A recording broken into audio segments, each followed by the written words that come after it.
Terima kasih telah mengklik video ini. Kita akan melanjutkan membahas kisah di episode sebelumnya. Tetapi sebelum itu jangan lupa untuk subscribe channel ini supaya bisa lebih berkembang lagi ke depannya. Dan like jika kalian suka dengan konten seperti ini. Langsung saja kita masuk ke dalam kisahnya. Ini dia kisah Paskah dan penderitaan Kristus part 2.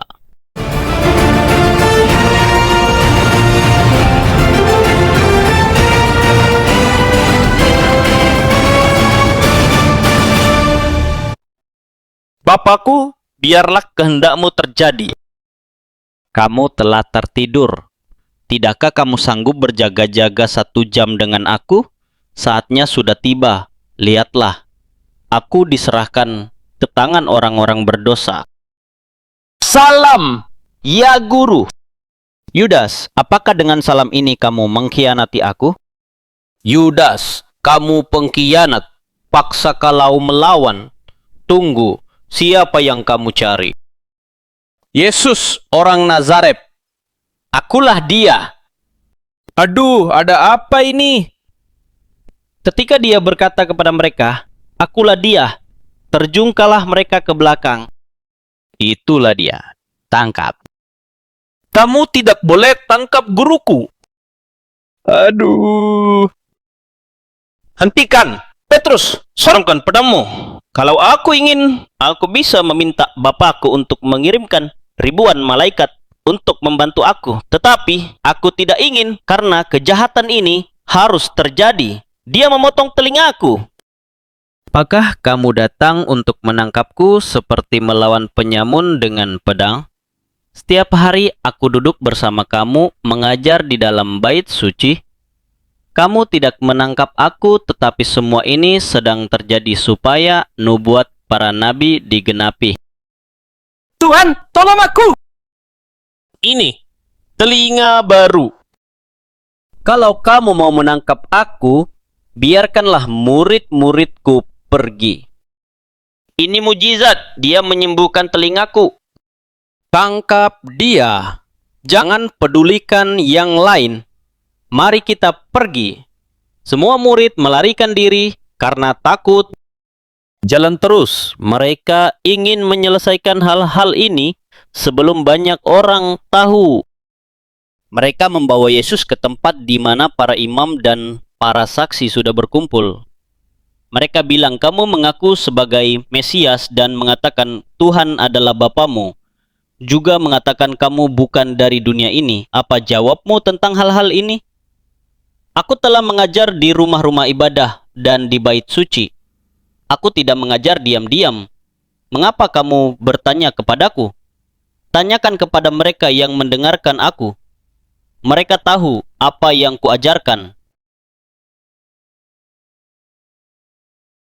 Kamu tidak boleh menjawab imam besar seperti itu. Kalau aku berkata salah, tunjukkan kesalahan itu. Tetapi kalau aku berkata jujur, mengapa kamu memukul aku? Bawa saksi-saksi ke sini. Orang ini berkata, Aku mampu untuk merobohkan tempat suci Tuhan dan membangunnya dalam 3 hari. Bukan, dia berkata bahwa kalau orang lain menghancurkan bait suci, maka dia akan membangunnya kembali. Tetapi kamu tidak di sana waktu itu. Aku dengar yang dia katakan. Dia menunjuk dirinya sendiri ketika berbicara tentang penghancuran bait suci itu. Kurasa dia berbicara tentang tubuhnya sendiri sebagai bait suci yang akan dihancurkan. Itu mustahil. Bagaimana dia bisa membangun kembali tubuhnya sendiri dalam 3 hari? Aku tidak tahu. Bagaimana dia bisa membangun bait suci itu dalam 3 hari? Akankah kamu menjawab apa yang mereka tuduhkan kepadamu? Yesus tetap diam. Si bodoh tidak akan menjawab. Aku bersumpah demi Tuhan yang hidup. Katakan kepada kami, apakah kamu ini Kristus, putra Tuhan itu? Akulah dia, dan kamu akan melihat aku duduk di sebelah kanan yang maha kuasa, dan datang dari surga di dalam awan-awan. dia telah menghujat. Mengapa kita masih mencari saksi? Kita telah mendengar hujatnya. Dia layak dihukum mati. Tutup mata dia. Kita akan tahu Nabi seperti apa dia. Imam besar merobek pakaiannya sebagai tanda kejengkelannya yang amat sangat. Pukuli dia. Dia menghancurkan bisnisku di bait suci. Masih bisakah dia bernubuat? Biarkan dia membuat mujizat. Pukuli dia. Dia menghancurkan bisnisku di bait suci. Masih bisakah dia bernubuat? Biarkan dia membuat mujizat. Lihatlah betapa lemahnya dia. Tebak, hai Mesias. Siapa yang menampar kamu? Sembuhkan lukamu. Tunjukkan mujizat kepada kami. Sementara itu, di luar bait suci, Petrus mengikuti Yesus dari jauh. Aku tahu kamu. Aku melihat kamu bersama Yesus. Kamu adalah salah satu dari muridnya, bukan? Aku tidak kenal Yesus. Aku hanya ingin melihat apa yang sedang terjadi. Aku melihatmu tadi di taman. Kamu adalah... Apakah kamu gila? Aku hanya seorang nelayan miskin. Aku tidak kenal Yesus ini. Ya, kamu pasti salah satu muridnya. Aku melihat kamu bersama dengan dia beberapa kali. Aku bersumpah aku tidak pernah melihat orang itu sepanjang hidupku. Ayam itu terlalu pagi berkokok, bukan? Mereka membawa dia keluar. Tampaknya mereka memukulinya dengan kejam. Kami diperintahkan untuk membawa dia ke pihak yang berwenang untuk dihukum. Orang-orang munafik itu memakai orang lain untuk melakukan pekerjaan jahat mereka. Cambuk dia. Petrus mendengar kokok ayam dan teringat perkataan Yesus, yaitu sebelum ayam berkokok 2 kali, dia sudah menyangkal Yesus 3 kali. Dia sangat sedih dan kecewa akan kepengecutannya. Cambuk dia dengan keras. Apa yang sudah kulakukan? Aku menyangkal dia 3 kali, seperti yang dia katakan. Mengapa hal ini terjadi? Mengapa dia menderita separah itu? Cepat, kita tidak mau buang waktu. Bapa, berilah aku kekuatan. Mau apa di sini? Kami sudah membayarmu banyak untuk pengkhianatan itu. Aku menyesal. Lepaskan dia dan aku akan mengembalikan uangmu. Uang itu uang darah, uang najis. Kami tidak akan menyentuhnya. Gurumu akan mati sebelum hari ini berakhir. Kamu tidak perlu takut. Mungkin kamu bisa menolong kami untuk menangkap murid-muridnya yang lain. Ambil uangmu. Aku tidak menginginkannya lagi. Aku tidak bisa hidup dengan kesalahanku ini. Orang bebal.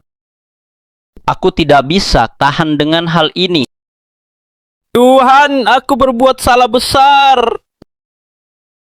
Mengapa aku tidak bisa mengendalikan nafsuku? Mungkin kematian akan memberiku kedamaian. Aku melihat dia dari jauh dan aku terlambat untuk mencegahnya. Cepat, kita harus menurunkan dia. Mungkin dia masih hidup. Sebetulnya ketika mereka memanjat pohon, Yudas sudah mati dan jiwanya sudah masuk ke neraka. Saat dia jatuh, kamu harus menangkapnya. Kalau tidak, akan jatuh ke jurang. Terlalu jauh untuk ditangkap. Mengerikan sekali, perutnya pecah. Aku mual sekali. Peristiwa itu sudah dinubuatkan para nabi. Apa yang kamu bawa kepadaku, orang bid'ah? Bawa dia dari sini dan hakimi dia menurut hukummu, karena dia layak dihukum mati. Kita membawanya kepadamu. Yang mulia yang berkuasa untuk menghukum mati. Jadi kami datang untuk meminta izin. Apa kejahatan dia? Ia menyatakan dirinya sebagai raja. Apakah kamu raja orang Yahudi? Kerajaanku bukan dari dunia ini. Jika demikian, pasti rakyatku akan berperang, supaya aku tidak diserahkan kepada orang Yahudi. Jadi, kau seorang raja. Untuk itulah, aku datang ke dunia, supaya aku bersaksi tentang kebenaran. Setiap orang yang berasal dari kebenaran mendengarkan suaraku. Dia tidak melakukan kejahatan yang layak dihukum mati. Apa yang kamu inginkan aku lakukan kepada dia? salib dia. Bawa dia dan cambuk dia. Berapa cambukan? 39 cambukan. Kita akan melihat seberapa kuat guru ini. Mereka memakai sebuah cambuk dengan pegangan kayu yang panjangnya 45 cm. Cambuk itu mempunyai 9 tali kulit yang dikaitkan pada pegangan. Pada setiap tali diberi benda yang tajam. Benda itu dibuat dari logam atau batu. Lebih keras lagi. Di mana teman-temannya sekarang, dia tidak memohon belas kasihan. Cambukan ini mungkin akan membunuhnya dan mujizat-mujizatnya akan berakhir. 35, 36, 37, 38, 39. Punggungnya luka parah. Yah, aku selalu ingin mencambuk raja. Dia berkata bahwa dia seorang raja. Pakaikan jubah ungu ini kepadanya. Seorang raja perlu mahkota. Duri ini akan kujadikan mahkota yang bagus. Aduh! Lalu bagaimana kelanjutan kisahnya? Saksikan di episode selanjutnya. Jangan lupa untuk subscribe channel ini supaya bisa lebih berkembang lagi ke depannya. Dan nyalakan loncengnya agar kalian tidak ketinggalan video terbaru dari kami. Terima kasih telah menonton sampai habis. Sampai jumpa di episode selanjutnya.